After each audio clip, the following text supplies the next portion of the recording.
Bonsoir à tous, ravi de vous retrouver sur France 24 dans l'Actu 360. À la une de l'actualité ce soir, à Gaza, l'immense hôpital Al-Shifa à nouveau ciblé par l'armée israélienne.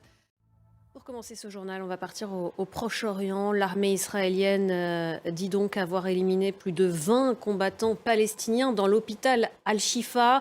Elle a lancé son opération avant l'aube ce lundi. On va tout de suite retrouver à Jérusalem Claire Duhamel, notre correspondante. Claire, bonsoir. L'armée israélienne, ce lundi soir, se trouve toujours à l'intérieur du complexe hospitalier le plus grand de la bande de Gaza. Bonsoir. Oui, et c'est sans doute l'une des plus vastes opérations de l'armée israélienne contre cet hôpital Al-Shifa. Merci beaucoup Claire Duhamel pour toutes ces précisions depuis Jérusalem.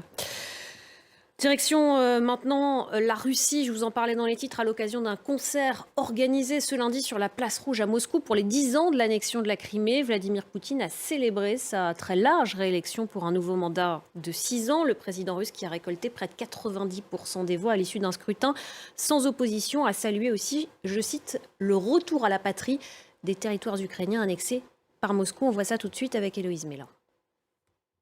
Et après la présidentielle russe ce lundi, les États-Unis ont dénoncé, je cite, un processus incroyablement antidémocratique. Malgré la guerre en Ukraine et malgré les sanctions européennes, l'économie russe se porte plutôt bien en ce moment. Un atout majeur justement pour Vladimir Poutine qui a orchestré sa réélection. Alors comment expliquer cette résilience de l'économie russe? On va voir tout de suite ça en détail avec Natalia Audicharia. Dans les Caraïbes maintenant, Haïti est toujours plongé dans le chaos à cause de la violence des gangs. Ce lundi, une attaque a visé une banlieue aisée de Port-au-Prince. En France, la sécurité a été renforcée à la Courneuve, en banlieue parisienne. Une annonce de la préfecture de police au lendemain de l'attaque du commissariat de cette ville. Des violences en réaction à la mort d'un jeune homme de 18 ans, tué la semaine dernière lors d'une collision avec une voiture de police. Maya Anaïs Yatagen.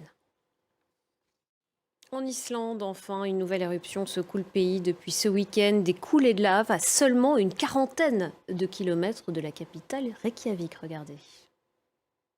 Voilà, c'est la fin de cette édition. Merci beaucoup de l'avoir suivi. Restez avec nous sur France 24. L'actu 360 continue.